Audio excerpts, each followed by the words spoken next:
Welcome to the Business Blast Podcast. I'm your host, Tyler Wagner. This episode is brought to you by Wags Media. Wags Media provides you with everything you need to generate more customers and grow your brand. Head on over to wagsmedia.com, wagsmedia.com, to enter a contest where you can win a free, done-for-you custom website valued at $2,500 for a limited time only. Now, let's jump into the episode.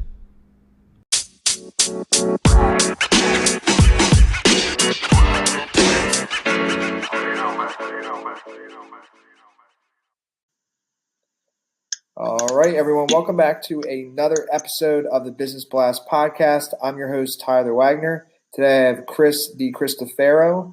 He is the Technology Librarian and creator of the Sachem Public Library Studio Makerspaces. Chris is also the creator of the podcast, The Library Pros, a podcast about libraries and technology that can be heard at thelibrarypros.com or wherever you get your podcasts. So welcome to the show, man. Thanks for having me. This is fun. Of course, man. It is fun. I'm pumped to have you here, man. We'll dive into the first one, Chris. The first question I have for you is, what is the best story from your life that has an underlying valuable message? Okay, so when I first started my first career, it started, ever since I was, in the 7th or 8th grade, I wanted to become a lawyer. So went undergrad, graduated, and then got accepted to law school. So here I am in law school and realizing after the 3 weeks, oh my God, this may not be for me. And I was living in Boston at the time. I'm from New York, and great town, great places to live, but under these horrible, terrible circumstances. So I was thinking to myself, well, I'm not going to quit. They're going to have to kick me out. So yeah, I didn't make it. I didn't make the grade because obviously my grades were terrible. And I said to myself, now what? What do I do? So the big thing for me was, this is my whole life's goal. Now it's all just falling apart. What do I do? And I got scared and lost. And then I said, you know what? I can take this and turn this into something else. So I went back and got a certificate in paralegal studies, became a paralegal, and just kept learning and kept doing as a paralegal, and then transitioning with the attorney I worked for, going into New York State Supreme Court, working for him. He became a judge. I started to really get involved with technology, really learning about it, teaching myself to the point where the IT guys are coming to me with questions. And my wife was a librarian, and she said, you would really be a good librarian. So I then got my master's at night, and turns out it's transitioned all these years later into me running a makerspace with tons of technology. And one thing that I always think is funny is that when patrons who come into the library want to 3D print something or do laser engraving or want to design something, they say, so you have a background in engineering, right? And I just kind of chuckled to myself because no, I don't. I never studied engineering. I've just been a big nerd my whole life. So the point of my story is, when you think it's over and you think, oh my God, I just completely blew it, it's not the end of the world. When I talk to teens when they're all depressed and upset about whatever it is that, it is, which is kind of silly and trivial when you've reached my age, but to them it's the end of the world. You have to explain to them that it's not the end, and stop doing what your parents wanted you to do, and stop doing what other people have told you to do, and follow a passion, follow something you like. Take something that you do and turn it into a way to not just make money, but make a life for yourself for it. So that experience in Boston taught me a few different things. It also taught me that, it isn't the be all end all, not reaching that dream that you had since the 7th grade. But it also taught me how you can persevere. And in light of horrible, terrible circumstances where you're going to fail, you still come out the other end, and you still have to find your way to do something that you love, and eventually it will happen. And what is the most, and I actually want to chime in there actually real quick. That is so true. And I'm glad that you brought that up because I think like when you're younger, it's so weird. Even me thinking back to like a major that I had and it ended up not working out. I didn't like it. And I thought that was like huge. Like I was like, I'm going to be so far behind if I change majors, you know what I mean? And it's like, it's crazy. Like there's so much more time. I don't know. I even think still, if you're like 30 to 40, like you still have so much time. So, but the next one that I have for you is what is the most valuable piece of information we should know that's within your expertise or industry? This is something that I preach when I do my podcast, because my podcast it caters a little bit to the library world. The biggest word in libraries is collaborate. One thing that we're lucky about in what we call library land is it's not competitive. It is competitive to a certain degree where, haha, we did this and you didn't, and then they come up and do it. It's not competitive like a business type atmosphere where you're the first one in to maybe get that patent, or the first one in, first in time, first in right, and you're competing against other people and it's kind of cutthroat. In library land, what people fail to realize is that collaboration is how we all make this profession as wonderful as it is. Some of the stuff that we've done at Sachem has been, quite frankly, groundbreaking and exciting, to the point where we have other libraries coming to see what we've done. And when I talk to friends of mine who are not in library land, they say, well, why are you giving away these trade secrets? I say, well, first of all, they're not trade secrets. And second of all, libraries now, more than ever, are such a large part of the communities that they serve, whether it's an academic library in a college, whether it's a public library, whether it's a special library in a hospital or a law office or a courthouse.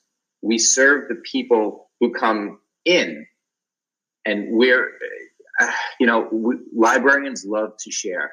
So the most valuable piece of information I could, pass along, if you pull anything, I have to say wisdom, is that collaboration in libraries is key. Because if I'm doing something and it's working, I want it to work in your library too. And I want to see you succeed, because if we help each other, there's going to be times when I'm going to need help with something.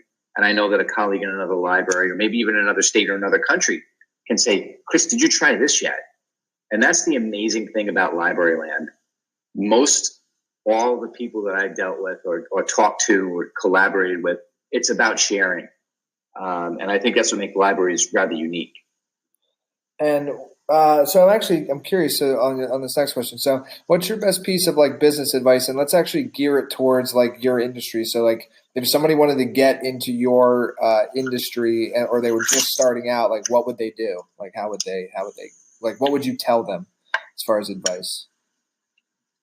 Honestly, I would say be practical and be honest with your abilities and what you can do. Because the amazing thing, and I keep saying amazing, I apologize for that, but I'm so stoked about being in the library world, is people come to libraries usually as a second career, unless you're one of those crazy people that started at third grade saying you wanted to be a librarian. Most of us, it's a second career, or sometimes even a third career. And what's great about it is everybody who comes in as a librarian, or if they're a paraprofessional as a clerk or a library assistant, they bring all this experience with them from someplace else. And the amazing part about that is one of my colleagues was a musician.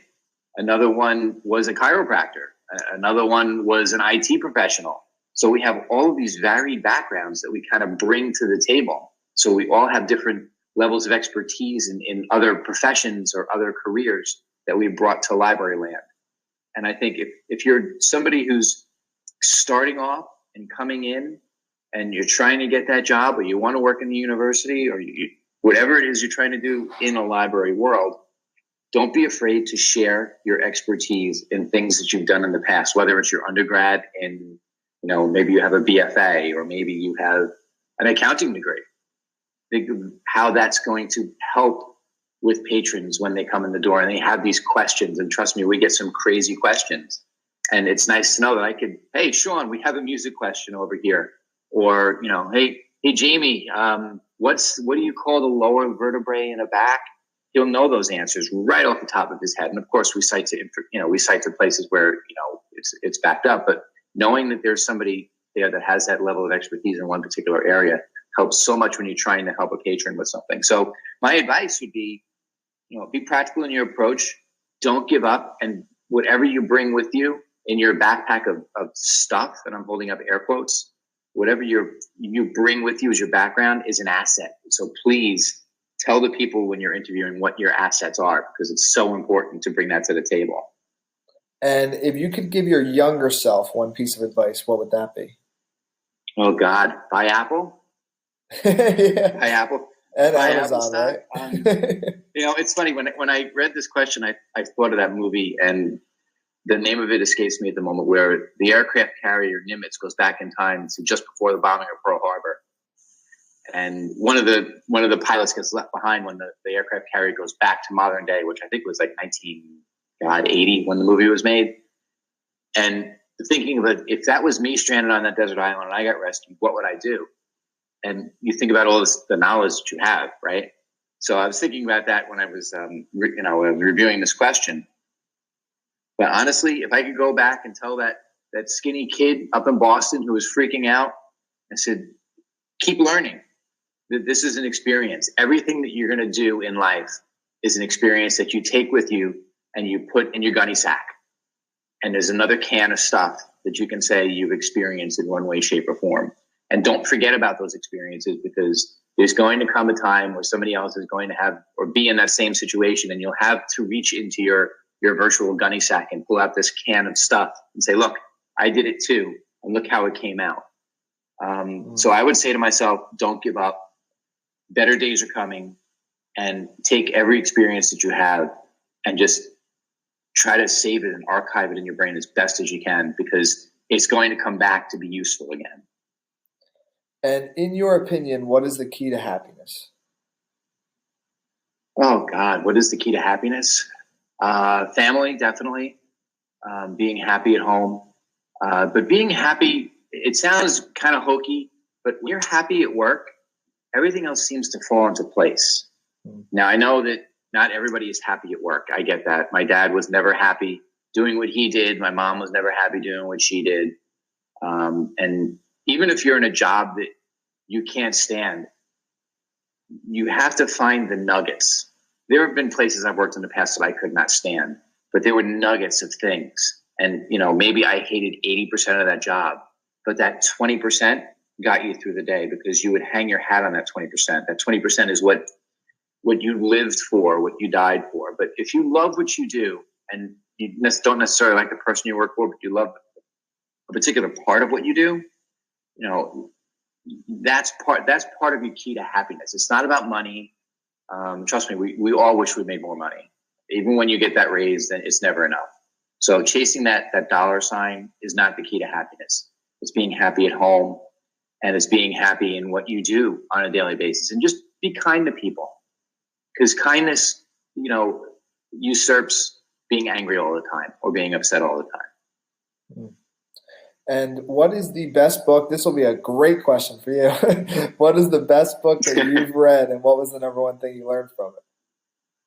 Oh, God. I thought long and hard about this. I'm a nonfiction reader when I do read, and believe it or not, as a librarian, I don't read that much.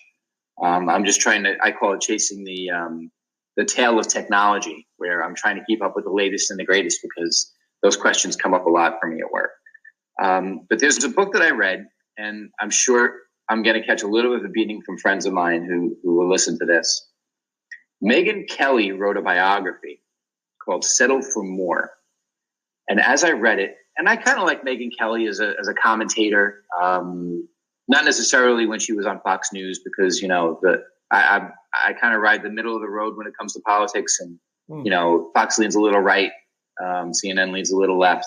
So you kind of take the nuggets from it. But I liked her interview style, and I always learned from that with regard to my podcast, because I'm always looking at styles of interviewing to try to find where, what's a good technique, what's a good skill. And Megyn Kelly always had stuff there that I really liked. So I said, you know what, I'm going to give her biography a shot. And I was so floored by especially when it came to the law school stuff. And she was a practicing attorney. I never made it that far. I was a paralegal. But the comparisons and the similarities between her life and my life going through that quote unquote stuff in law school. And then later on in life, not the sexual harassment stuff, because that was the very end of the book, but just the realizations about family and, family's more important than your career, but you still need a career. And you got to find something that makes you happy. And the title "Settle for More" just resonates through her whole book, because when you settle for more on your terms, you get more. And it's not about the money. It's settling for more in your personal satisfaction in life. And I can honestly say, reading that book, really, it was almost as though someone was, filming me back in the early 90s, all the way through to till now, because our lives had so many, parallels. So I really, that's one of my favorite books. Wow. All right. I'll have to check it out. That sounds like it would be really good. The next one is what's your favorite quote and why? I think people will laugh at this one. Because, you think, oh, there's got to be like something Ben Franklin said, or, Abe Lincoln or George Washington, or, something like that. But my favorite quote, because this is my favorite quote, because it has so much applicability to life. It's a quote from the movie Jaws. And it's the scene where Richard Dreyfuss and Roy Scheider are talking to the mayor of Amity. And somebody vandalized a billboard. There was a girl on a float or something, and somebody drew a shark fin in the background and put a text bubble above her head that said "Help Shark." And they had this interaction, and Richard Dreyfuss's character is becoming more and more frustrated with the mayor, because the mayor wants the beaches open regardless. And the quote is, I think he's going to ignore this particular problem until it swims up and bites him in the ass.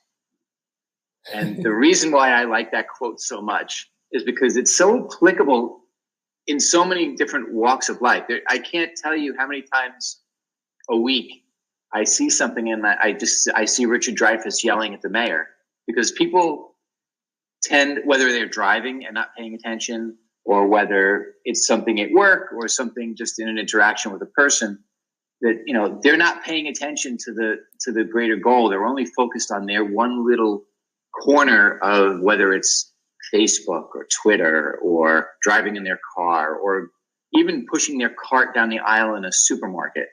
People are so caught up with having their faces buried in their phones or anything else. And to me, I'm a big picture guy, and you always have to keep, perspective with the big picture.